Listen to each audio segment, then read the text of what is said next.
अलक्षलिंगो निजलाभतुष्टो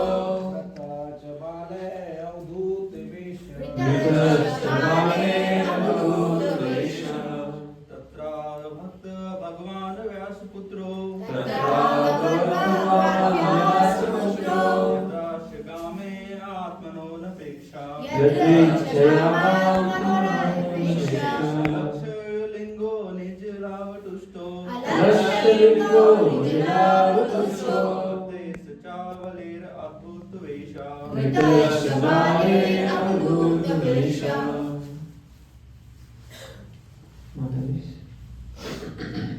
तत्रावदेव भगवान् व्यासपुत्रो यदा च गाम आत्मानपेक्ष्य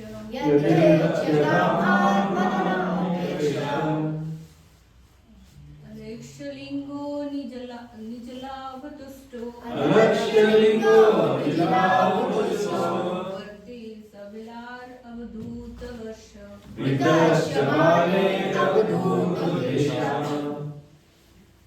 तत्रा भगवान् व्यासपुत्रो यदृच्छगाम् आत्मनो अनपेक्ष्य अलक्षलिंगो निजलाभतुष्टो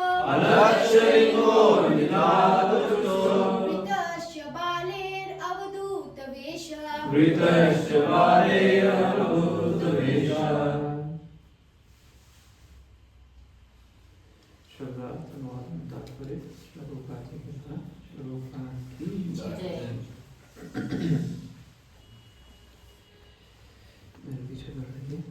तत्र वहाँ अभवत् प्रकट हुए भगवान शक्तिशाली व्यास पुत्र व्यास देव के पुत्र यदृच्छया अपनी इच्छा अनुसार गाम पृथ्वी में पट्मानः निरंतर विचरण करते अनपेक्षः उदासीन अलक्ष्य अव्यक्त लिंगः लक्षण निजलाभ स्वरूप सिद्ध तुष्टः संतुष्ट वृतः घिरे हुए च तथा बालेहि बालकों से अवधूत अन्य द्वारोपेक्षित वेशः वेशभूषा में उसी समय व्यासदेव के शक्ति संपन्न पुत्र वहां प्रकट हुए जो संपूर्ण पृथ्वी पर उदासीन तथा आत्मतुष्ट होकर विचरण करते रहते थे। उनमें किसी सामाजिक व्यवस्था या जीवन स्तर वर्णाश्रम धर्म का कोई लक्षण प्रकट नहीं होता था। वे स्त्रियों तथा बच्चों से घिरे थे और इस प्रकार का वेश धारण किए थे मानो सभी लोगों ने उन्हें उपेक्षित अवधूत समझ रखा हो। तात्पर्य ध्यान से सुनिए। भगवान शब्द कभी कभी सुखदेव गोस्वामी जैसे परमेश्वर के महान भक्तों के लिए प्रयुक्त होता है। ऐसे मुक्त जीव इस भौतिक जगत के कार्य व्यापार में उदासीन रहते हैं क्योंकि वे भक्ति में सेवा की महान उपलब्धियों से ही आत्मतुष्ट रहते हैं। जैसा कि पहले बताया जा चुका है, सुखदेव गोस्वामी ने ना तो कोई औपचारिक गुरु का स्वीकार किया, ना ही कोई औपचारिक संस्कार संपन्न किए। उनके पिता व्यासदेव उनके नैसर्गिक गुरु थे। नैसर्गिक मतलब नेचुरल, क्योंकि सुखदेव गोस्वामी ने श्रीमद् भागवतम इन्हीं से सुना। इसके बाद वे पूर्ण रूप से आत्मतुष्ट बन गए। इस प्रकार वे किसी औपचारिक विधि पर निर्भर ना थे। औपचारिक विधियां तो उनके लिए आवश्यक हैं जो पूर्ण मोक्ष अवस्था को प्राप्त करना चाहते हैं, लेकिन सुखदेव गोस्वामी तो अपने पिता की कृपा से पहले से उस अवस्था में ही थे। तरुण बालक होने के नाते उनसे समुचित वेश में रहने की आशा की जाती थी, लेकिन वे नग्न रहते और किसी सामाजिक परिपारी में रुचि ना दिखाते। सामान्य जन उनकी उपेक्षा करते थे, किंतु वे जिज्ञासु बालकों तथा स्त्रियों से ऐसे घिरे रहते जैसे कि वे कोई पागल हों। इस प्रकार वे यहाँ पर तब प्रकट हुए जब वे स्वेच्छा से पृथ्वी पर विचरण कर रहे थे। महाराज परीक्षित की जिज्ञासा से ऐसा प्रतीत होता है कि महर्षिगण एक मत नहीं हो पा रहे थे कि क्या किया जाए। आध्यात्मिक मोक्ष के लिए विभिन्न व्यक्ति विभिन्न प्रकार की युक्तियां बताते हैं, किंतु जीवन का चरम लक्ष्य भक्ति की चरम सिद्ध अवस्था प्राप्त करना है। जिस प्रकार भिन्न भिन्न डॉक्टर भिन्न भिन्न नुस्खे लिखते हैं, उसी प्रकार मुनियों में भी मत भिन्नता होती है। जब ये सारी बातें चल रही थी, तभी व्यासदेव के शक्ति संपन्न तेजस्वी पुत्र वहां पर प्रकट हुए। ओम ज्ञानतिमिरन्धस्य ज्ञानञ्जनशलाकया चक्षुरुन्मिलितं येन तस्मै श्रीगुरुवे नमः। श्रीचैतन्यमनोभीष्टं स्थापितं येन भूतले स्वयं रूपा कदा मह्यं ददाति सर्वदान्तिकं। वन्देऽहं श्रीगुरो श्रीयुतापद्रह्मं श्रीगुरुवैष्णवांश्च श्रीरूपं साग्रजातं जयगणरघुनाथान्वितं तं सजीवं साद्वैतं सावधूतं परिजनसहितं कृष्णचैतन्यदेवं श्रीराधा कृष्णपादां सहगणललिता श्रीविशाखान्वितांश्च। हे कृष्णा करुणा सिन्धु दीनबन्धु जगत्पते गोपेश गोपिकान्ता राधाकान्ता नमस्तुते। तप्तकाञ्चन गौराङ्गी राधे वृन्दावनेश्वरी वृषभानुसुते देवी प्रणमामि हरिप्रिये। वाञ्छाकल्पतरुभ्यश्च कृपा सिन्धुभ्यश्च पतितानां पावनेभ्यो वैष्णवेभ्यो नमो नमः। जय श्री कृष्ण चैतन्य प्रभु नित्यानंद श्री अद्वैत गदाधर श्रीवासादि गौर भक्तवृंद। हरे कृष्णा कृष्णा कृष्णा हरे हरे, हरे राम राम राम हरे हरे। नमो विष्णुपादाय कृष्णप्रेष्ठाय भूतले श्रीमते भक्तिवेदांत स्वामिनिधि नामिने। नमस्ते सरस्वती देवे गौरवाणी प्रचारिणे निर्विशेष शून्यवादी पाश्चात्य देशतारिणे।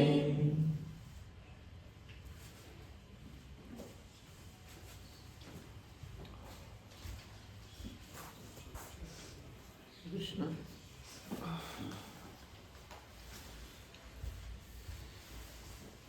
तो हार्दिक स्वागत है इस कक्षा में। तो आज हम पढ़ रहे हैं प्रथम स्कंद अध्याय 19 श्लोक नंबर 24 और 25। 23वां श्लोक में लास्ट क्लास में चर्चा किया था, इसमें गोलक चार्ट हमने डिस्कशन किया था, और आज ये श्लोक है। और प्रसंग ये चल रहा है कि परीक्षित महाराज जितने भी वहाँ पे गंगा के किनारे शुक्रताल नाम की जगह है जहाँ पे संवाद हुआ था, तो वहाँ पे सभी ऋषि मुनियों से परीक्षित महाराज प्रश्न कर रहे हैं। 2 प्रश्न पूछे, दोनों प्रश्न हमारे लिए बहुत इंपॉर्टेंट है, और इन दोनों प्रश्नों के ऊपर पूरा श्रीमद् भागवतम आधारित है। इन दोनों प्रश्नों के उत्तर के लिए पूरा श्रीमद् भागवतम बोला गया है। और ये जो दोनों प्रश्न हैं ये ऑलमोस्ट सिमिलर हैं जो कि अर्जुन ने भगवान से भगवद गीता के प्रारंभ में पूछे थे, तो इसलिए दोनों प्रश्नों का भी वर्णन किया गया है। क्या पूछा परीक्षित महाराज ने? हे विश्वास पात्र ब्राह्मणों, अब मैं अपने वर्तमान कर्तव्य के विषय में पूछ रहा हूँ। कृपया पूर्ण विचार विमर्श के पश्चात मुझे सभी परिस्थितियों में हर एक के कर्तव्य के विषय में, और विशेष रूप से जो तुरंत मरने वाला हो, मरणासन उसके कर्तव्य के विषय में बताइए। क्या है 2 प्रश्न? कि व्यक्ति को हर अवस्था में यहाँ से बढ़ के बताइए 2 क्वेश्चन कौन से हैं? कि हर परिस्थिति में व्यक्ति का क्या कर्तव्य है, मरणासन जो व्यक्ति है उसको क्या करना चाहिए। Second question. फर्स्ट क्वेश्चन है हर परिस्थिति में हर एक के कर्तव्य के विषय में बताएं। यहाँ पे थोड़ा गलत है ट्रांसलेशन, अनएलॉयड ड्यूटी लिखा हुआ है इंग्लिश में, यहाँ पे सिर्फ कर्तव्य लिखा हुआ है। अनएलॉयड को हिंदी में क्या बोलेंगे? अमिश्रित अनएलॉयड, मिश्रित होना, अमिश्रित। सभी परिस्थितियों में हर एक के अमिश्रित कर्तव्य के विषय में बताएं। पहला प्रश्न है, मैं इंग्लिश में पढ़ लूंगा बाद में। दूसरा है स्पेसिफिकली जो तुरंत मरने वाला हो उसके कर्तव्य में बताएं, उसके कर्तव्य के बारे में बताएं। ठीक है, दोनों प्रश्न समझ में हमारे लिए कौन सा रेलेवेंट है?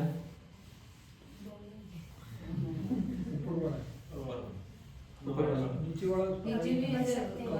कभी भी बच सकते हैं। तुरंत मरने वाला।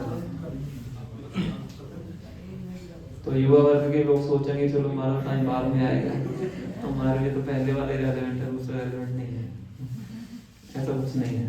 प्रोपाल से किसी ने पूछा कि ओल्ड व्यक्ति की परिभाषा क्या है, ओल्ड किसको बोलते हैं? तो प्रोपाल ने बाकी ऑडियंस से पूछा, तो किसने बोला कि ओल्ड का मतलब है जो मरने वाला हो। तो मर तो कोई भी किसी टाइम सकता है, इसलिए उस दृष्टि से ओल्ड कौन हुआ? हम सभी ओल्ड हुए। इसमें बोलते हैं 5 years old, 10 years old, है ना? ये तो बोलते हैं, थोड़ा बोलते हैं 10 years young, 5 years young, 16 years young, 16 years old, 20 years old। समझ रहे? मतलब कोई भी कभी मर सकता है, इसलिए दोनों प्रश्न हमारे लिए रेलेवेंट है। तो एक बार इंग्लिश में भी इनको पढ़ेंगे हम, फिर इन पे थोड़ा चर्चा करेंगे हम, फिर जो 25 नंबर श्लोक हम चर्चा किए तो उससे पढ़ेंगे।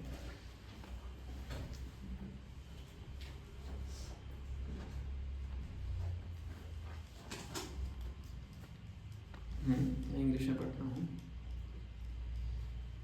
O trustworthy Brahmins, I now ask you about my immediate duty. Please, after proper deliberation, tell me of the unalloyed duty of everyone in all circumstances. Her circumstance में हर किसी की अमिश्रित कर्तव्य के बारे में बताइए। कर्तव्य बहुत से हो सकते हैं, पर कौन सा कर्तव्य पूछ रहे हैं? अमिश्रित। Second, and specifically of those who are just about to die, जो भी मरने वाले हैं उनके कर्तव्य के बारे में बताएं। तो इसमें आचार्यगण बता रहे हैं कि जो परीक्षित महाराज के सामने जो ब्राह्मण बैठे हुए थे वो सभी भक्त नहीं थे, उसमें कुछ योगी भी थे, उसमें कुछ ज्ञानी भी थे, भक्त भी थे। तो कोई भी स्पेसिफिक कंक्लूजन पे नहीं पहुंच पा रहा था, सटीक रूप से नहीं बता पा रहा था। रूपालिकातुर में कह रहे हैं कि जैसे हर डॉक्टर का अलग अलग ट्रीटमेंट हो सकता है, उसी प्रकार से मुनियों के बीच में भी क्या होती है, मतों में भिन्नता होती है। तो इसीलिए शुकदेव गोस्वामी वहां पे प्रकट हुए जो भी कंक्लूजन बताएंगे। और शुकदेव गोस्वामी के बारे में बताया गया है कि वो इंडिपेंडेंटली भ्रमण करते थे, यदृच्छा वर्ड यूज किया गया है। तो अगर इंडिपेंडेंटली भ्रमण कर रहे थे तो वहां पे कैसे पहुंच गए? उनके पास तो कोई फोन भी नहीं था, कोई व्हाट्सएप नहीं था, कोई पोस्ट ऑफिस नहीं था, कोई परमानेंट रेजिडेंसी नहीं था। तो कैसे यहाँ पहुंचे? क्योंकि भगवान ने उनको हृदय से प्रेरित किया कि वहां पे आपको जाना है। जिनका भगवान से डायरेक्ट कनेक्शन होता है, भगवान का तो हर किसी से डायरेक्ट कनेक्शन है, और उस कनेक्शन को हम भूल चुके हैं, पहचान नहीं पाते हैं। तो भगवान उनको हृदय से चैत्य गुरु के रूप में, परमात्मा के रूप में भगवान हृदय में है, तो उनको प्रेरित करते हैं। तो इसलिए शुकदेव गोस्वामी सीधा उस सभा में पहुंचते हैं। तो थोड़ा सा भी हम यहाँ पे जो 2 प्रश्न हैं इनके ऊपर थोड़ा सा हम चर्चा करेंगे कि ड्यूटी शब्द का क्या अर्थ होता है,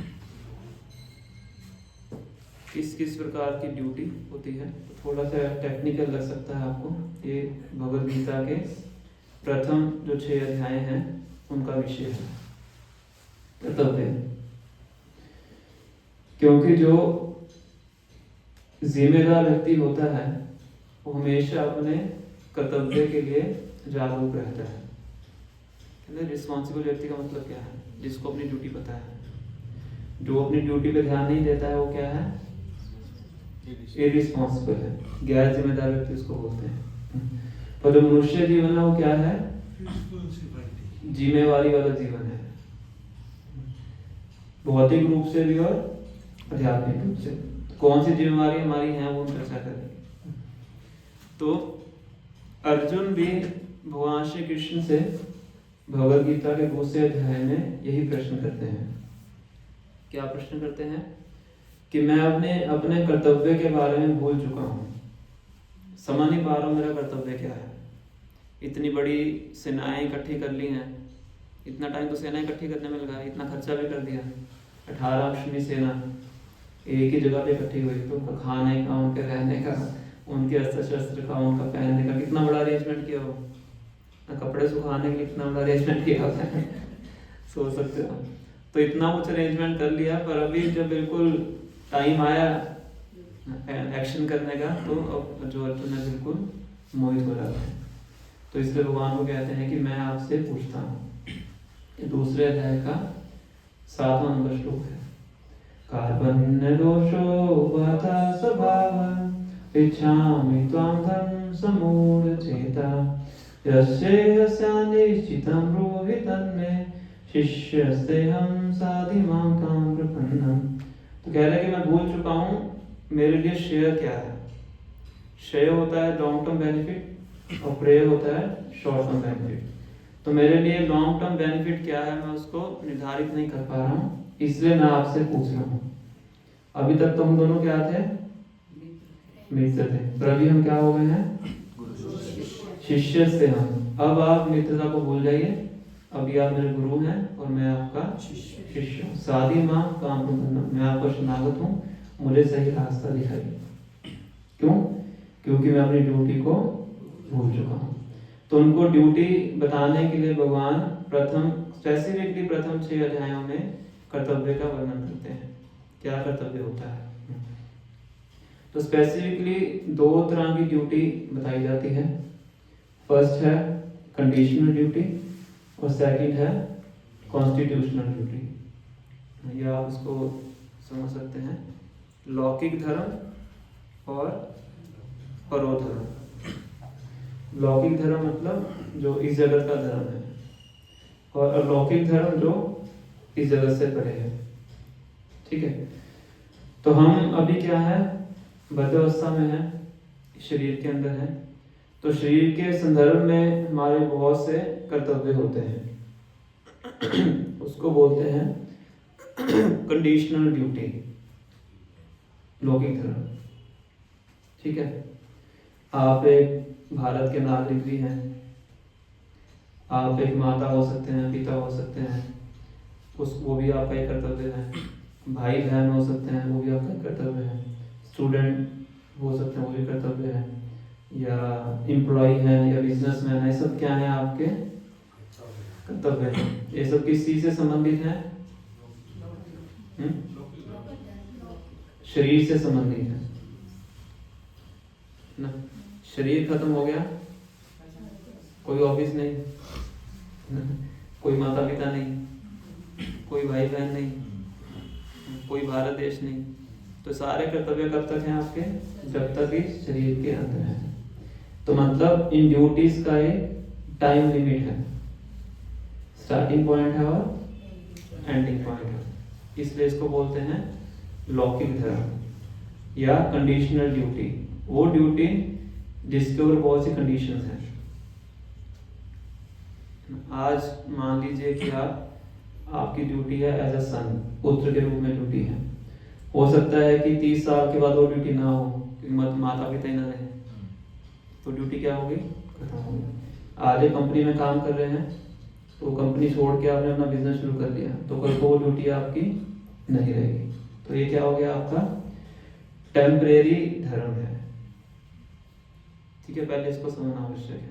लौकिक धर्म है, कंडीशनल ड्यूटी। अब जब तक ये शरीर में है तो इसको करना पड़ेगा कि नहीं करना पड़ेगा? बताइए। करना पड़ेगा। पर कोई कहेगी ये तो टेम्परेरी है, इसको छोड़ देना चाहिए। अब अर्जुन नहीं बोला भगवान को मैं क्षत्रिय हूँ, क्षत्रिय की ड्यूटी है युद्ध करना, पर मैं युद्ध करना नहीं चाहता। तो भगवान ने भगवगीता बोली, और तो चलो हमारे लिए भगवान ने संदेश देना था, पर अर्जुन को ये समझाने के लिए कि तुम्हें युद्ध करना है, क्योंकि ये तुम्हारा क्या है? कर्तव्य है। तो अब पॉइंट ये है कि कर्तव्य को कैसे किया जाए, क्या सही तरीका है कर्तव्य करने का, ताकि वो हमारे लिए नुकसानदायक ना हो। समझे? कि अगर हमें कंडीशनल ड्यूटी करनी है तो किस प्रकार से की जाए कि हमारे लिए नुकसानदायक ना हो। नुकसान क्या हो सकता है आपको ड्यूटी करते हुए? अटैचमेंट। भटके तो पहले ही हुआ है, और भटक सकते हैं। भटकियां तभी यहाँ पे हैं एक और जगत के अंदर, तो मतलब और भटक सकते हैं, भटके तो नहीं पहले से। तो इन्होंने स्पेसिफिक वर्ड बताया है अटैचमेंट। तो भगवान अर्जुन को बताते हैं कि तुम अपना कर्तव्य करो, और कैसे करो? बिना अटैचमेंट के। तो बहुत फेमस श्लोक है, याद ही होगा, कर्माण्येव अधिकारस्ते। कितने भक्तों को याद है श्लोक? मैंने नहीं पूछा श्लोक सुनाओ, मैंने पूछा कितनों को याद है। बताइए कितनों को, अदरवाइज फिर हम प्रोजेक्टर पे लगा के उच्चारण कर सकते हैं। सुना तो है, कितनों ने सुना है? टीवी सीरियल में आता था ना पहले, तो उसको डिस्प्ले कर लेते हैं। इसी बहाने श्लोक उच्चारण कर लेंगे, याद कर लेंगे।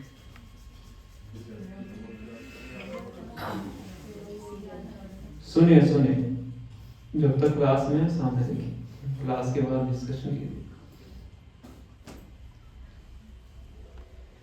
ये है भगवद गीता चैप्टर नंबर 2 श्लोक नंबर 47।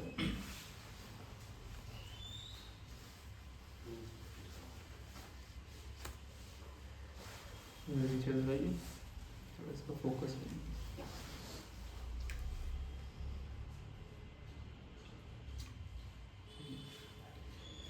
कर्माण्येवाधिकारस्ते मा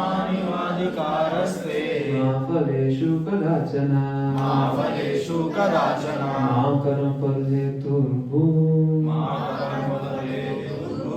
ते सर्वस्य कर्मणि। तो इस श्लोक में, एक ही श्लोक में भगवान ने अर्जुन को बहुत सही तरीके से बताया कि इस जगत में रहते हुए कार्य को कैसे करना है, लौकिक कार्य को कैसे करना है। देखिए, फर्स्ट, कर्माणि एवाधिकारस्ते, अपने कर्म को करने का पूरा अधिकार आपको है, मतलब उसको आपको करना ही है।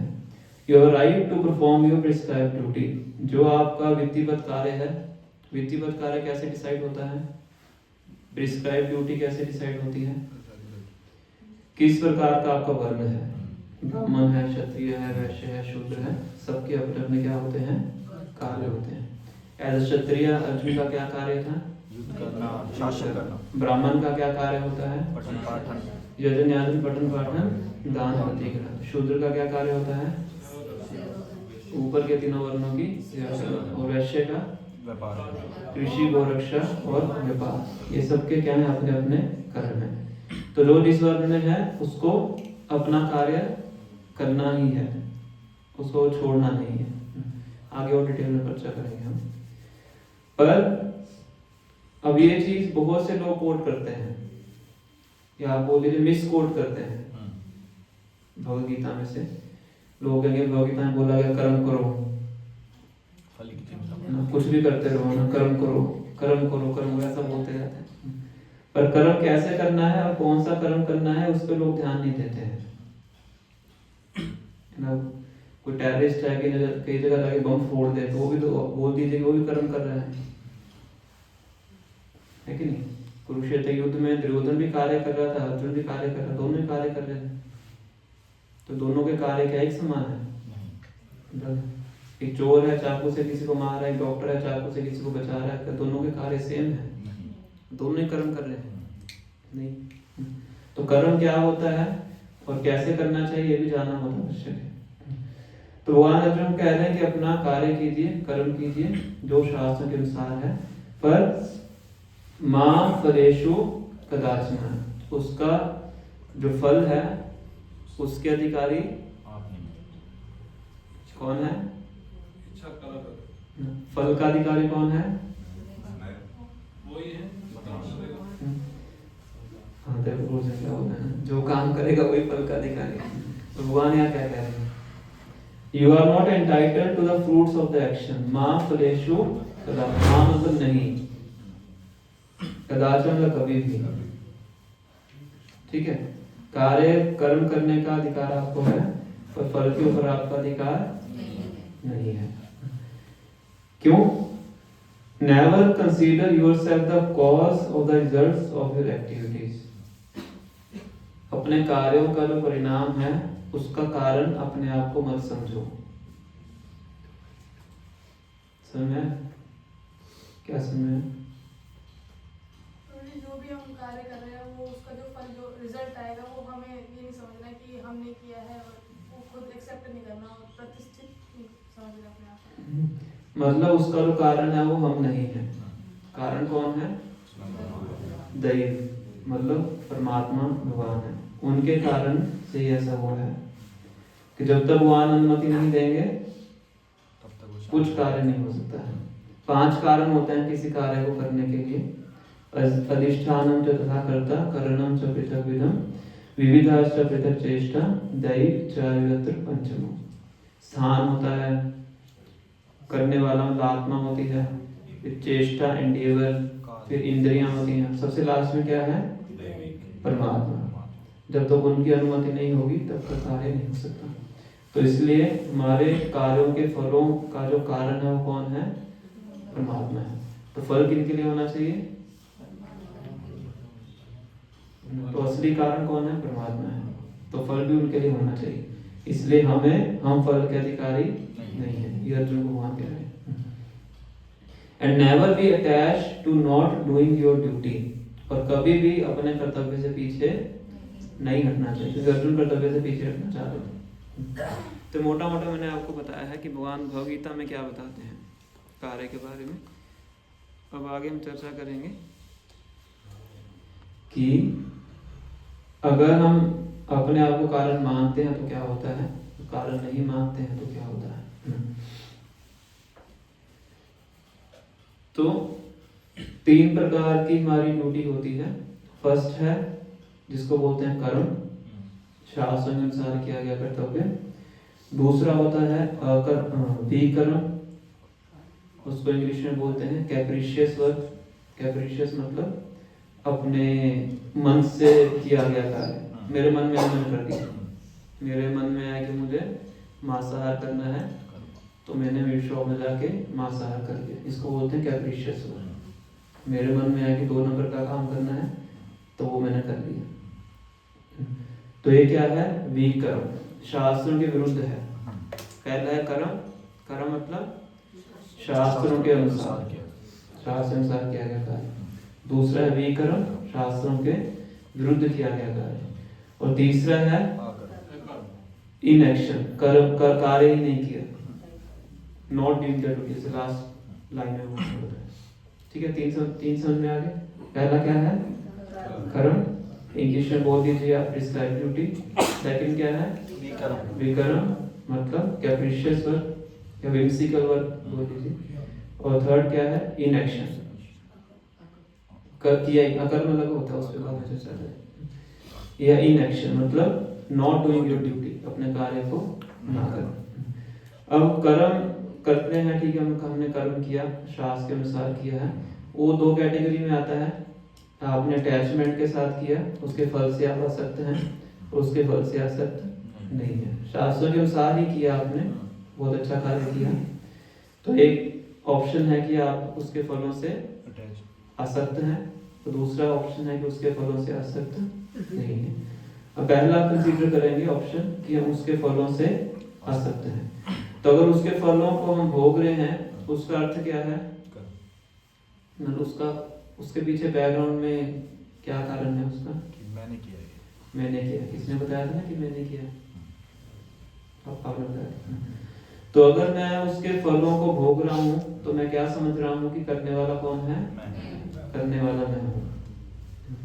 तो अगर आप अपने आप को कर्ता मान रहे हैं तो उस कार्य को करने के दौरान जितने भी पाप हुए हैं, कुछ भी हुआ है, उसके भागीदारी कौन बनेंगे? स्वयं में। आप बनेंगे।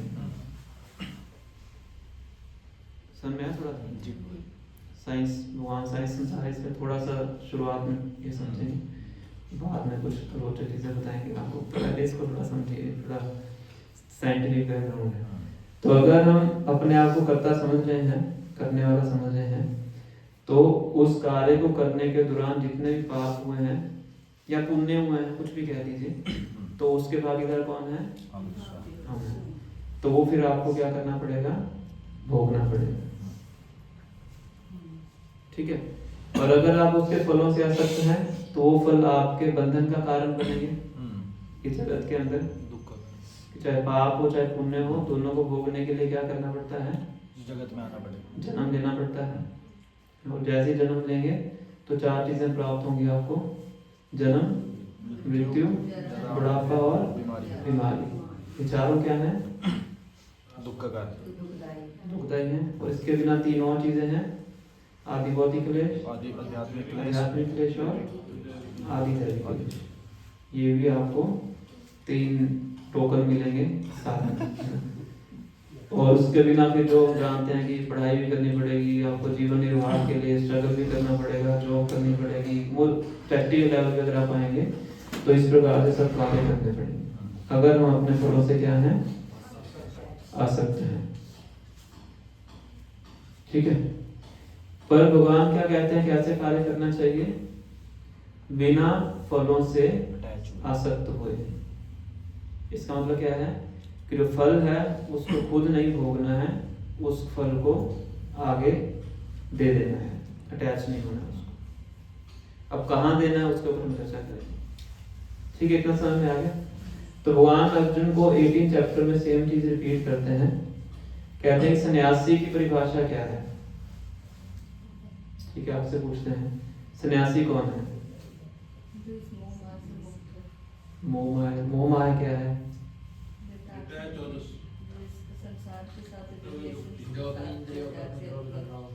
इंद्रियों पे जो कंट्रोल कर, वो तो योगी होता है। ठीक है, अच्छा सोच तो अच्छा रहे हैं। और बताइए, पहले आप बताइए फिर हम बताएंगे भगवान क्या होता है। सन्यासी कौन है? जो अपने आप को कोई कर्ता नहीं मानता और सब कुछ भगवान को ऊपर करके सब कुछ। ठीक है। और या जो सिर्फ भगवा कपड़ा पहनता है और जिसकी दाढ़ी बड़ी है, जो जो अपनी सेंसेस को और जो भी फल मिलता है उनको भगवान के ऊपर और भगवान को भी सेंस। जो अपने कर्मों का परित्याग कर देगा और भगवान को ऑफर कर देता है, वो कर्मों का परित्याग कर देगा तो फिर फल कहाँ से आएगा? नहीं, एक्चुअली वो कर्म तो कर रहा है पर भगवान के लिए कर रहा है, उसके फलों को भगवान को ऑफर कर रहा है। तो भगवान 18 चैप्टर में बताते हैं अनाश्रितः कर्म फलम कार्यम कर्म करोति या सा सन्यासी च योगी च न निरग्नि न चलक्रिय। अनाश्रितः कर्म फलम, कर्मों का जो फल है उसको भोगता नहीं है और दे देता है, भगवान को देता है। तो क्या है? सन्यासी। सा सन्यासी च योगी च, वही सन्यासी है, और वही योगी है। ना निरग्नि ना चलक्रिय, वो नहीं है जो कि कर्मों का ही परित्याग कर देते हैं। अर्जुन थे कर्मों का परित्याग करना चाहते थे, है ना, कि मैं सब कुछ छोड़ के चला जाओ, जंगल में जाके बैठ जाऊं। कर्मों का ही परित्याग करना चाहते, उसको बोलते हैं कर्म संन्यास। तो भगवान कहते हैं कि वास्तविकता में वो सन्यासी नहीं है। एक प्रभुपाद जी मॉन्ट्रियल में क्लास ले रहे थे, शायद मॉन्ट्रियल जगह ही थी, तो उनकी क्लास में काफ़ी सन्यासी बैठे हुए थे। तो उस टाइम पे हिज होनेस गोपाल कृष्ण गोस्वामी महाराज आते हैं। उस टाइम महाराज गृहस्थ आश्रम में थे और कंपनी का मैं नाम भूल गया, उसमें मैनेजिंग डायरेक्टर थे। तो महाराज प्रॉपर ऑफिस की ड्रेस में सूट बूट इस तरह से पहने हुए थे। तुम्हारा प्रभुपाद जी से मिलना है, तो प्रभुपाद जी ने तुरंत बोला कि ही इज रियल सन्यासी। वो तो गृहस्थ आश्रम है और अपना जॉब भी कर रहे हैं, तो रियल सन्यासी क्यों है? कि महाराज सब कार्य करते थे, जो भी सैलरी आती थी 100% किसको देते थे? प्रभुपाद जी। प्रभुपाद जी को घर चलाने के लिए लक्ष्मी देते थे उनकी वाइफ को। सोच के देखिए, पूरा पेचेक जो होता था महाराज लाके प्रभुपाद जी को देते थे। तो प्रभुपाद जी उसमें से उनका घर चलाने के लिए उनकी वाइफ को लक्ष्मी देते। तो इस तरह प्रभुपाद जी जितने बाकी सन्यासी बैठे उनके सामने कह रहे थे ही इज रियल सन्यासी। क्यों रियल सन्यासी क्यों है? अनाश्रितः कर्म फल, कि जो कर्मों का फल है उस पर बिल्कुल भी आसक्ति नहीं। फिर बाद में हमारा सन्यास भी लेते हैं प्रभुपाद जी के पढ़ने के बाद। तो ये भगवान अर्जुन को बताते हैं कि तुम ये मत सोचो कि मैं सभी अपने कर्तव्यों को छोड़ के जंगल में चला जाऊंगा तो मैं सन्यासी कहलाऊंगा। वो सन्यास नहीं है। तुम युद्ध करो, इस युद्ध का जो परिणाम है उससे आसक्त मत हो। तुम क्यों सोच रहे हो कि मैं जीतूंगा, मैं हारूंगा? ये तुम्हारा कर्तव्य थोड़ा है। तुम्हारा कर्तव्य क्या है? युद्ध करना। जीत और हार वो मेरी ड्यूटी है, मेरे ऊपर निर्भर करता है, चाहे तुम जीतो चाहे हारो। तुम्हें किसे फोकस करना है? युद्ध भी करना है। जो स्टूडेंट है उसको किसे फोकस करना चाहिए? स्टडी, पढ़ाई करने में। पहले सोच के बैठ जाएगा फेल हो जाऊंगा, पास हो जाऊंगा, आगे बढ़ूंगा कि नहीं, तो वो तो फिर फल से आ सकती है। उसको फोकस करना चाहिए अच्छे से तैयारी करने पे और अपने जो भी उसको कार्य करना। ऐसे ही हर जीवन के हर पहलू में ये इस तरह से लागू होता है। तो भगवान ने बताया जो किस प्रकार से कार्य करना है। तो इस प्रकार से जो कार्य करते हैं उसको बोलते हैं सतोगुणी कार्य। कौन सा कार्य? सतोगुण। सतोगुण का क्या फल होता है? सतोगुण का फल होता है आनंद, आनंद और ज्ञान। और रजोगुण का फल क्या होता है? दुख। रजसस्तु फलम दुखम। कोई भी कार्य आप करें इच्छा से, वो कार्य रजोगुण की कैटेगरी में आता है। और रजोगुण का नेचुरल रिजल्ट क्या है? दुख है। कोई फ्रेंडशिप करें हम, अगर उसके पीछे कुछ हेतु है आपका, मुझे इस दोस्त से कुछ चाहिए, तो भी क्या कारण बनेगा आगे जाके? दुख का कारण बनेगा। कोई भी कार्य आप कर रहे हैं, अगर उसके पीछे आपकी डिजायर है, मैं भगवान को 10 रुपए दे रहा हूँ, कितने वापस आने चाहिए? 11 तो कुछ भी नहीं। लोग तो लाख मानते हैं, 10 रुपए से दिखा के देते हैं। और जैसे ही आपके मन में इच्छा, उस कार्य के बदले में इच्छा है, डिजायर है, तो किस कैटेगरी में आ गया हो? रजोगुण। रजसस्तु फलम दुखम। तो उससे क्या उत्पन्न होता है? दुख उत्पन्न होता है, क्योंकि डिजायर है। डिजायर पूरी नहीं हुई तो दुख होगा। डिजायर पूरा हो भी जाएगा तो और डिजायर बढ़ जाएगी। ठीक है। तो अगर बिना आसक्ति से कार्य करते हैं तो वो कार्य हमारा किस कैटेगरी में आता है? मोड ऑफ गुडनेस में आता है। और वो हमारे लिए हमेशा ऑस्पिशियस रहता है, शुभ रहता है हमारे लिए। तो इसलिए भगवान अर्जुन को बोलते हैं कि आपको कौन सा कार्य करना है? बिना कर्मों के फलों से आसक्त होके ये कार्य आपको करना है। ठीक है। कौन सी ड्यूटी थी? ये तीनों जो हमने पढ़े हैं कौन सी ड्यूटी में आते हैं? कंडीशनल ड्यूटी, लौकिक धर्म। ठीक है। अब दूसरा है परोधर्म या कॉन्स्टिट्यूशनल ड्यूटी। ये सब कुछ जो भी हमने पढ़ा है सब किससे संबंधित है? शरीर से संबंधित है। पर शरीर तो मैं नहीं, हम क्या है? आत्मा है। तो आत्मा का जो कर्तव्य है, ड्यूटी है, वो क्या है? वो परमानेंट है, क्योंकि आत्मा की कभी भी मृत्यु नहीं होती। तो आत्मा का संबंध भगवान श्री कृष्ण से है। तो उस संबंध से उसकी ड्यूटी क्या है? भगवान श्री कृष्ण की सेवा करना। इसलिए उसको बोलते हैं परोधर्म। पहले वाला भी धर्म है लौकिक धर्म, ये भी धर्म है, पर ये जो धर्म है इसकी प्रायोरिटी क्या है? ऊपर है, सुप्रीम धर्म है। वो नीचे है। क्यों? क्योंकि वो टेम्परेरी है, वो सब्जेक्ट टू कंडीशंस है। इसके ऊपर कोई कंडीशन नहीं है, इसलिए इसको बोलते हैं कॉन्स्टिट्यूशनल ड्यूटी। अगर दोनों ड्यूटीज में बीच में टकरार हो जाए, कंडीशनल ड्यूटी और कॉन्स्टिट्यूशनल ड्यूटी में क्या हो जाए? टकरार हो रहा है, तो किसको चूज करना है? क्यों? क्योंकि सर्वश्रेष्ठ है। क्योंकि वो सुप्रीम है। ठीक है, अब इसका एग्जांपल देते हैं। अगर कोई व्यक्ति कहे कि मुझे अपने सारे लौकिक धर्म को छोड़ना है और केवल कॉन्स्टिट्यूशनल ड्यूटी करनी है। लौकिक धर्म मतलब माता होने का धर्म, पिता होने का धर्म, पुत्र होने का धर्म, अलग अलग धर्म, मैं उस सबको छोड़ दूंगा। किसके लिए? कॉन्स्टिट्यूशनल ड्यूटी के लिए। तो ये सही है गलत है? कितने कहते हैं गलत है? 1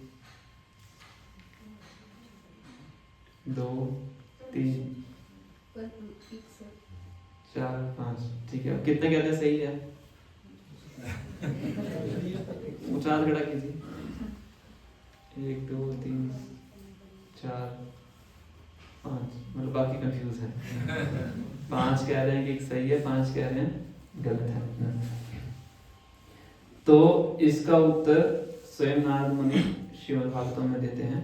तो उस श्लोक को उच्चारण कर लेते हैं कि जब तक कुछ नहीं पढ़ेंगे तब तक हम नहीं समझ पाएंगे। मैं वर्ष नंबर बताता हूँ।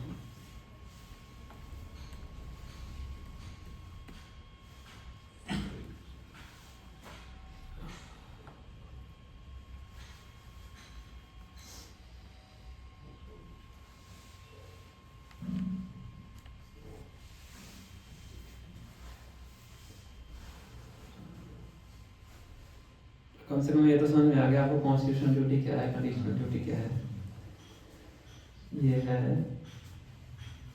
First canto chapter number 5 verse number 17, 1-5-17। इस स्वयं नारद मुनि ये श्लोक बता रहे हैं। त्यक्त्वा स्वधर्मं चरणाम्बुजं हरे, भजन् अपक्वो अल्पते ततो यदि, यत्र कभद्रम् अबोधमुष्य किम्, को वार्ताप्तो अभजतां स्वधर्मता।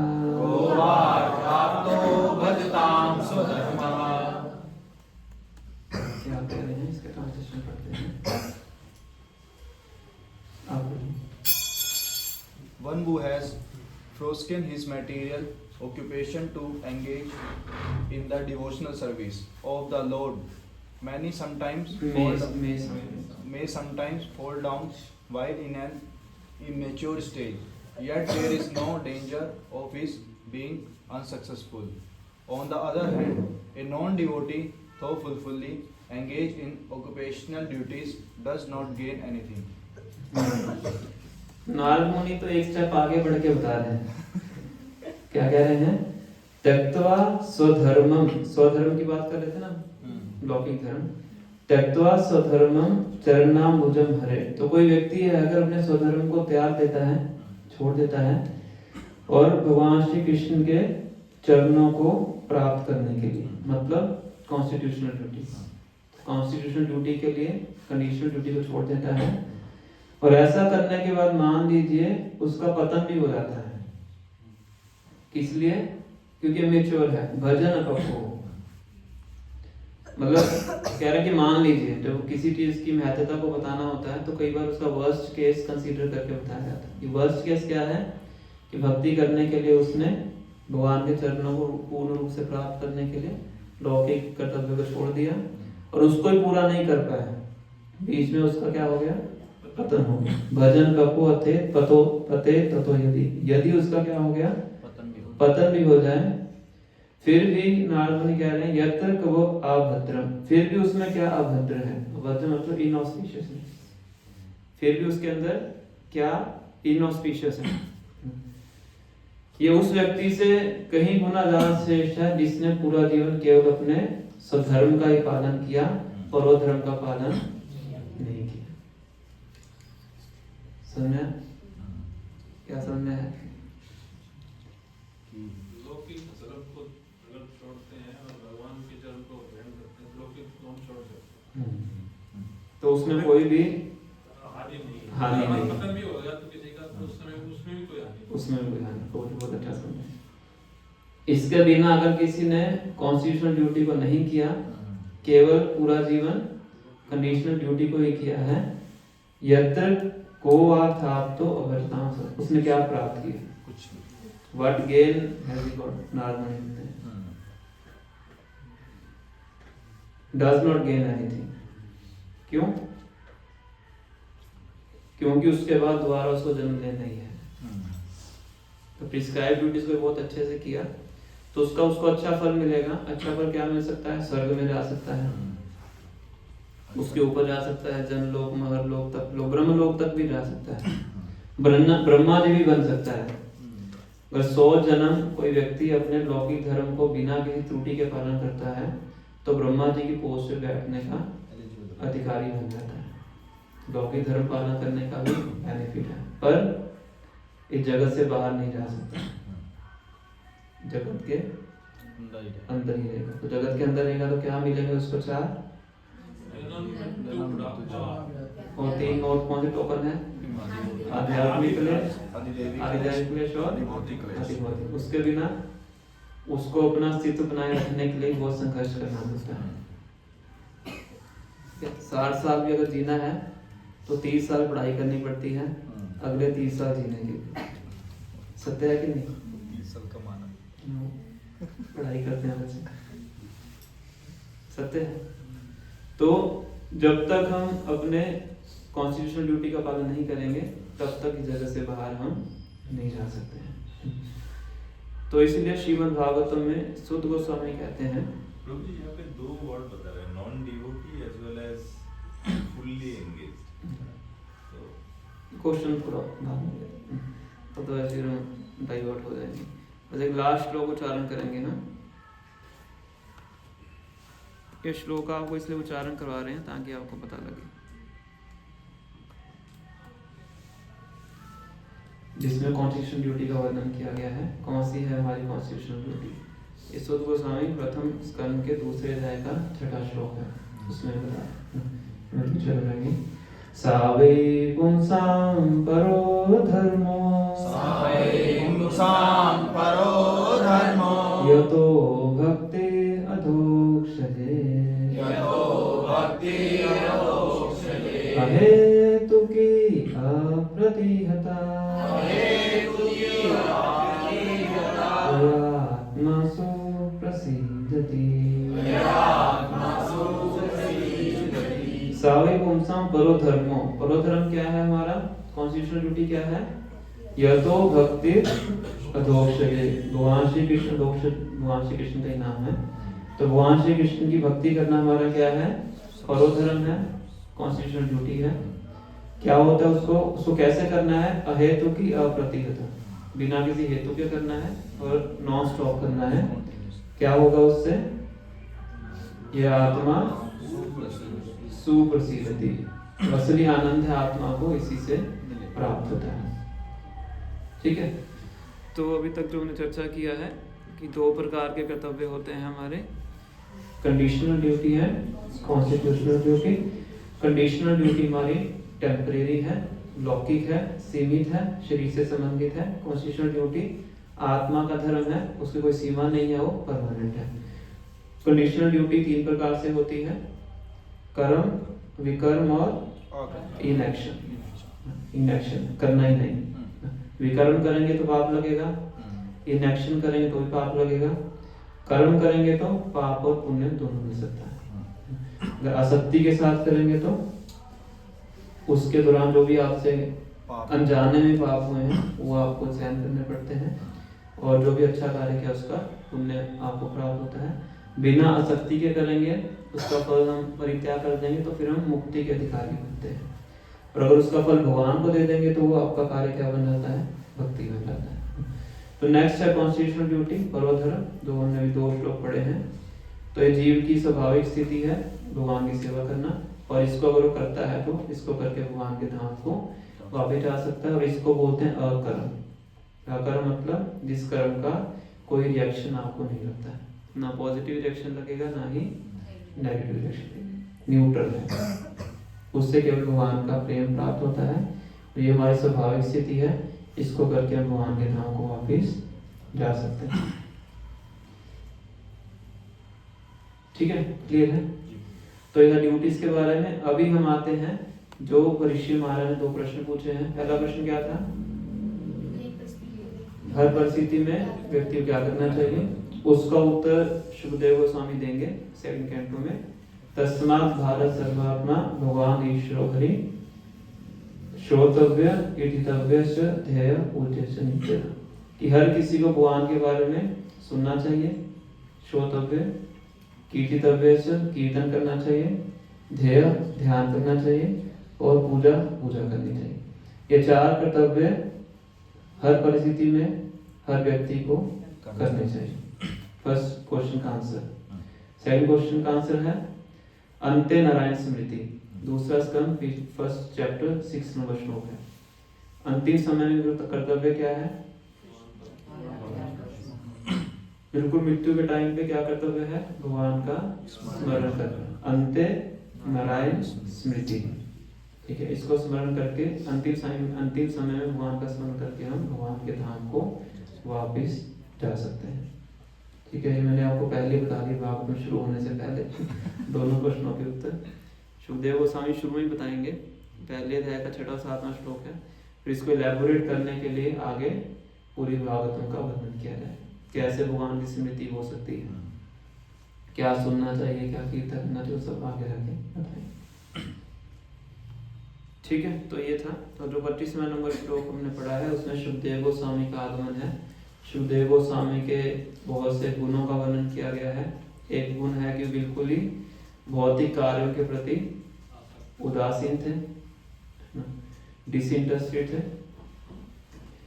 दूसरा गुण बताया गया है कि आत्मतुष्ट थे, अपने आप में सेटिस्फाइड थे, किसी और वस्तु की, किसी और व्यक्ति की उनको आवश्यकता नहीं है, क्योंकि हृदय में उनका संबंध किसके साथ है? भगवान के साथ है। और उनके लिए वर्ड यूज किया गया है अवधूत। अवधूत शब्द का अर्थ होता है जिसको बाहर ही कुछ ज्ञान नहीं होता है, बाहर क्या चल रहा है उसको पता नहीं, वो बिल्कुल शारीरिक धरातल से ऊपर होता है। जैसे बताया गया ना, जब वो आए तो उनके पीछे बच्चे और स्त्रियां भाग रही थी, क्यों करने के लिए? परेशान करने के लिए। पागल व्यक्ति होते हैं ना, जैसे बच्चे भाग लेते हैं, तंग करते हैं, तो बाहरी लोगों को कैसे लगते थे? वो पागल व्यक्ति, वस्त्र नहीं पहनते थे, क्योंकि शारीरिक स्तर से बिल्कुल ऊपर थे। हालांकि 16 वर्ष की आयु थी उनकी, दिखने में बहुत सुंदर थे। भगवान के वर्ण जैसा उनका वर्ण था, ब्लूइश कलर था भगवान के वर्ण जैसा। पर जब वो बच्चे देखते हैं कि ये तो सभा में गए, सभी इनको प्रणाम कर रहे हैं, व्यास देवी, नारद मुनि, और इनको राजा भी प्रणाम कर रहे हैं, परीक्षित महाराज, तो सभी डर के भाग जाते हैं। तो पागल व्यक्ति नहीं है, ये कुछ और ही है, हमें पता नहीं कौन है, सब भागते हैं, दंड मिलेगा, राजा दंडित करेंगे, सब भाग जाते हैं। ये वर्णन किया गया। तो नेक्स्ट क्लास में हम शुभदेव गोस्वामी को चर्चा करेंगे। आगे आने वाले 10 श्लोक हैं शुभदेव गोस्वामी के ऊपर ही, कैसा दिखने में उनका बॉडी स्ट्रक्चर कैसा था, किस प्रकार से विचरण करते थे, क्या उनकी महत्वता थी कि उनको देख के सभी उनको जो सबसे उच्चतम आसन होता है उससे बिठाते हैं कि आपसे सुनेंगे, इन दोनों प्रश्नों के उत्तर आपसे सुनेंगे। व्यास देव भी हैं, नारद मुनि भी हैं, सब उनको हेड बनाते हैं कि आप बताइए। तो नेक्स्ट क्लास में चर्चा करेंगे। आज का हमारा मुख्य विषय था कर्तव्य निष्ठ होने के बारे में, फिर कर्तव्य का वर्णन। ठीक है, किन्हीं वक्त का कोई प्रश्न है तो पूछ सकते हैं। जैसे आपने ये कहा कि भाई लौकिक कर्म को छोड़ देना चाहिए, तो क्या बैलेंस में नहीं कर सकते? प्रोफेसर ने क्या बोला है? ऐसा नहीं कहा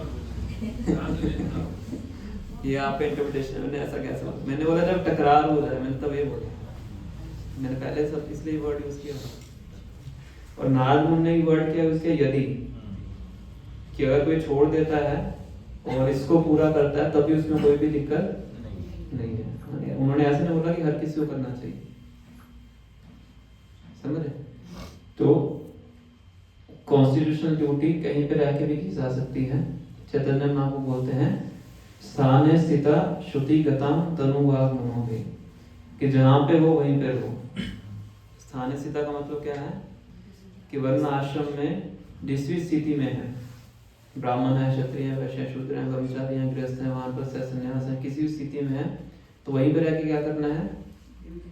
श्रुति गताम, भगवान के बारे में सुनो। भक्ति का सबसे पहला अंग है श्रवण। स्थाने सीता श्रुति गतम तनुभाग मनोभे, तन से, वाणी से और मन से भगवान की सेवा जहाँ पे है। और अगर कोई पूर्ण रूप से परित्याग करके भगवान को शरणागत होना चाहता है तो नारद मुनि कह रहे हैं वो भी बहुत अच्छा है। ठीक है, दोनों है। भगवान ने जो बोला नहीं कर्तव्य छोड़ो, भगवान ने बोला कर्तव्य करो पर उसका फल मुझे दो, मेरे लिए दो, तो उस कर्तव्य का जो बॉन्डेज है वो आपको नहीं लगे, अदरवाइज उसका कर्म फल होगा, उससे फिर हम आसक्त होके कर्म बंधन में होंगे फंसते। और कोई प्रश्न? तो जी जो आपने कर्म के लिए बताया, जो एक तो है कि आपने बताया इनएक्शन, कोई भी जीव एक्टिविटी छोड़ के रह नहीं रह सकता, उसको एक्शन करना ही, ये एक चीज है। दूसरा है कि आपने बताया कि तो पहले एक आंसर देते। तो भगवान का यहाँ पे मतलब इनएक्शन का क्या है कि अपनी प्रिस्क्राइब ड्यूटी को छोड़ के किसी और की प्रिस्क्राइब ड्यूटी करना। अब अर्जुन क्षत्रिय की ड्यूटी छोड़ के ब्राह्मण की ड्यूटी करना चाहते हैं, मैं जंगल में जाके ध्यान करूंगा। है कौन है वो? मतलब उनका जो स्वभाव है किसका है? क्षत्रिय का है। पर कार्य किसका करना चाहते हैं? ब्राह्मण। कार्य का परित्याग कर रहे हैं। और ब्राह्मण का कार्य करेंगे पर स्वभाव किसका है? क्षत्रिय का। तो भगवान कह रहे हैं तुम जंगल में जाके युद्ध करोगे।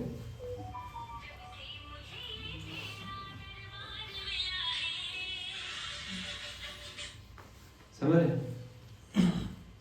तो इसलिए भगवान आगे जाके बोलते हैं चैप्टर में, पर धर्मो भयावह, दूसरे के कर्तव्य को करना क्या है?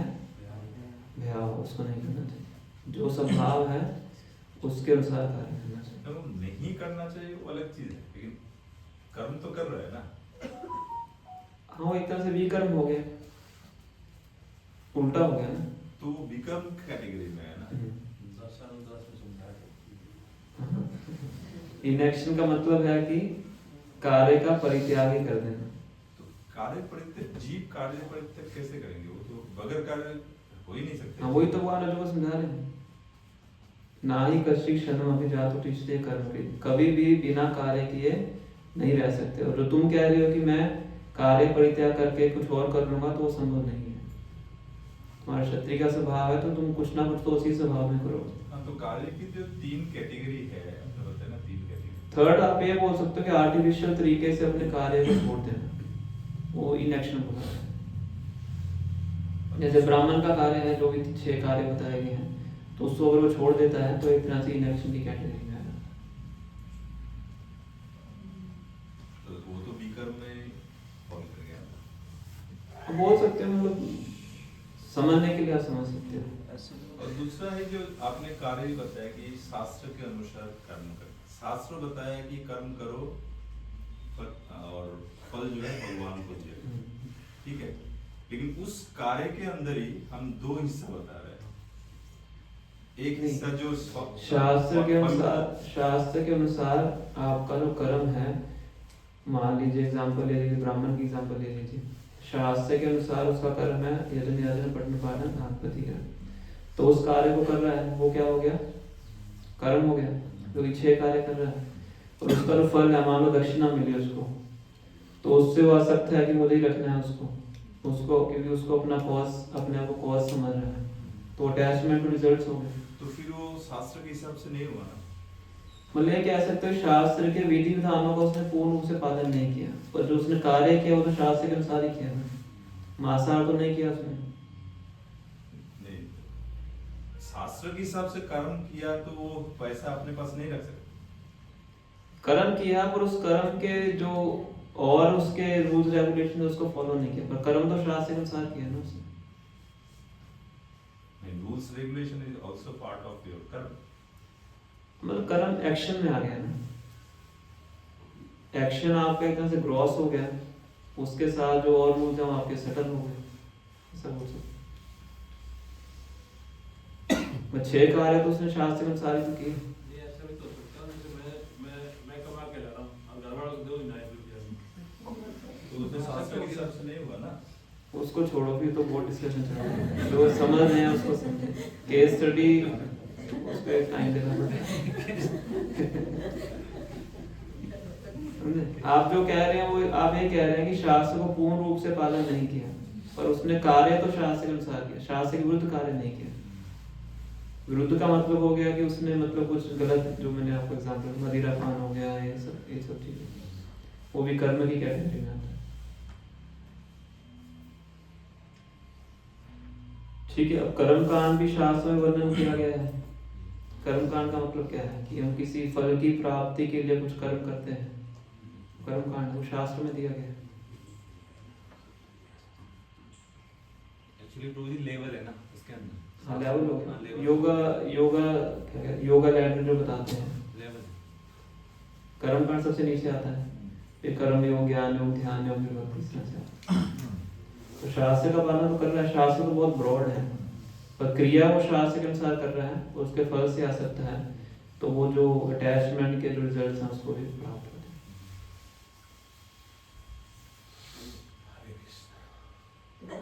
अगर वो 10% भगवान को ऑफर करके फिर अपने उसमें प्रयोग करो, फिर तो इतना अटैचमेंट नहीं है उसको। तो भगवान को उसने पार्टनर बना लिया ना। जैसे एक डिवोटी थे, वो तिरुपति बालाजी से दर्शन करके वापस आ गए ट्रेन में, तो एक सरदार जी उनको मिले, तो उन्होंने पूछा कि आप तो सरदार जी हैं, तो आप कैसे यहाँ पे आए? तो कहते हैं मैंने बालाजी को अपना बिजनेस पार्टनर बनाया हुआ है, जो भी प्रॉफिट आता है मैं बालाजी को बोलता हूँ इतना प्रॉफिट आएगा उसका 50% आपको दूंगा, 50% मैं रखूंगा। 50% तो रखा ना तुमने। अभी क्या करना है?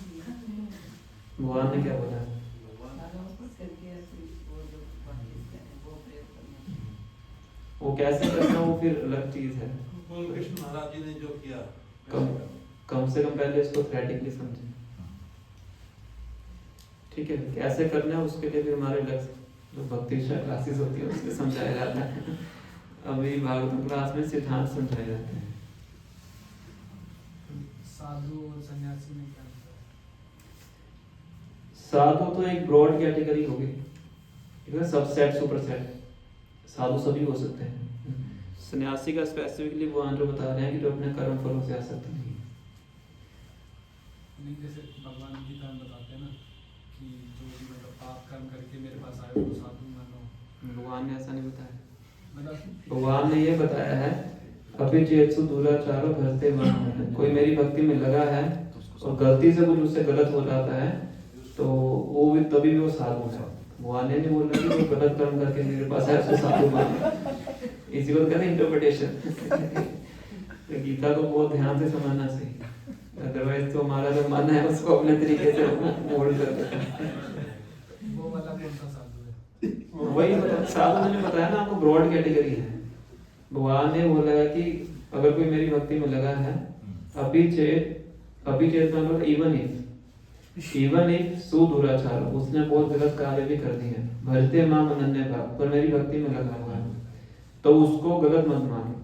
साधु ऐसा मंतव्य, तभी वो क्या है? साधु है। सम्यक व्यवसितो ही सा, क्योंकि मेरी भक्ति में लगा हुआ है। जो भी दूषीकरण हुआ है उसे आउट ऑफ पास्ट हैबिट्स के कारण या किसी प्रलोभन के कारण तुरंत से कुछ हो गया, तो बहुत जल्दी वो उसके दुष्कर्म से मुक्त हो जाएगा, क्योंकि उसके अंदर प्यूरिफिकेटरी प्रोसेस जो है पहले से चल रहा है। ये भगवान के कहने का मतलब है। एक प्रश्न कि जैसे मान लो अगर हम 10 साल से तब भक्ति से जुड़े, तो हमने जो 10 साल तक जो भी करा वो सब तो पाप ही करा, तो उसका फिर हमें भोगना पड़ेगा। हाँ, तो भगवान कहते हैं कि अगर कोई पूर्ण रूप से मुझे शरणागत हो जाता है, अहम त्वं सर्वपापेभ्यो मोक्षयिष्यामि, तो अगर हम पूर्ण रूप से भगवान को शरणागत हो जाते हैं, ये समझते हुए कि पहले जो मैंने किया है वो गलत किया है और दोबारा मुझे उसको दोहराना नहीं है, तो भगवान कहते हैं कि जो आपने पहले किया है उसको मैं क्या कर देता हूँ?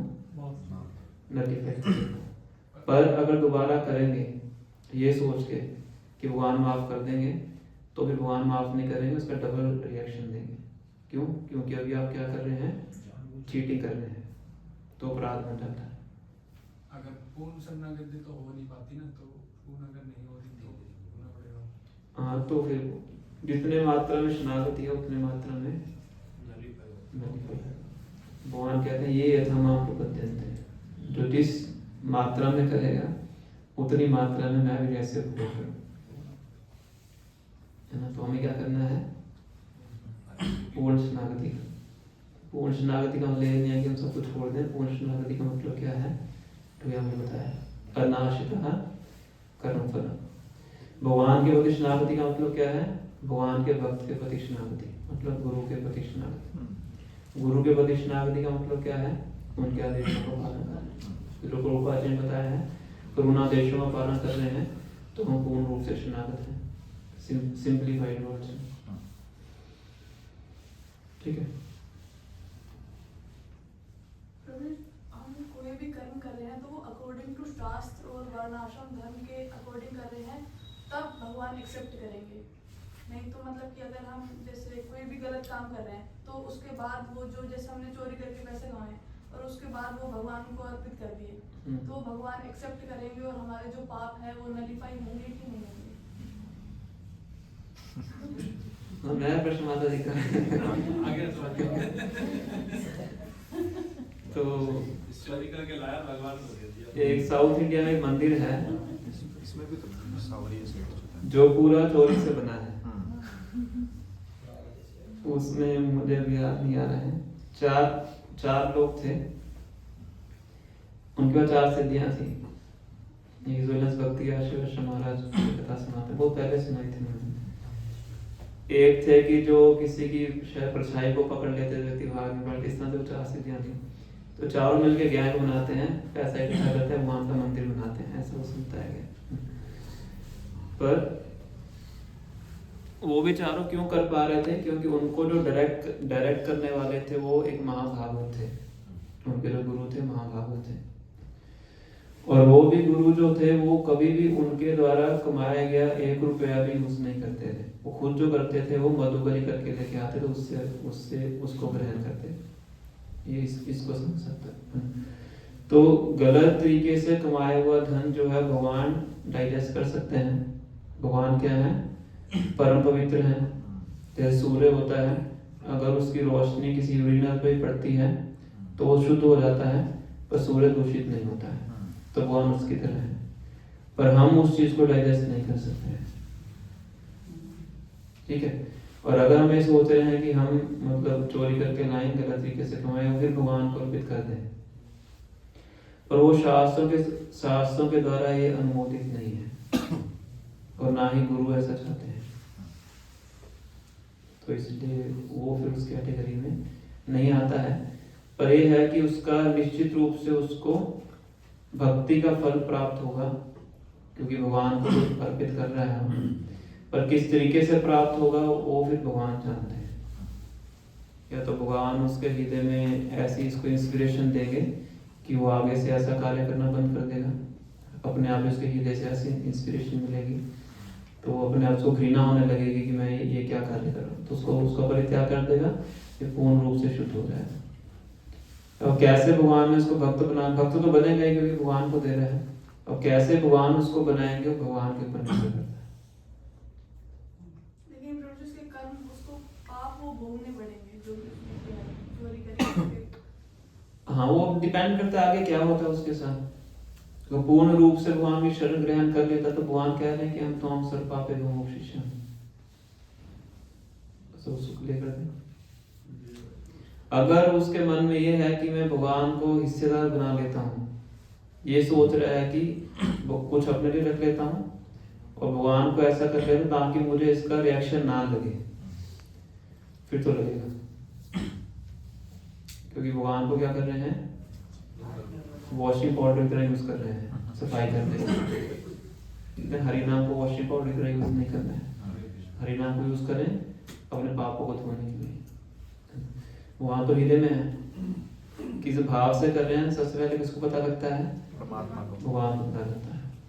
तो अगर कोई बहुत इनोसेंट है, सरल भाव से कर रहा है तो वो आगे बढ़ेगा।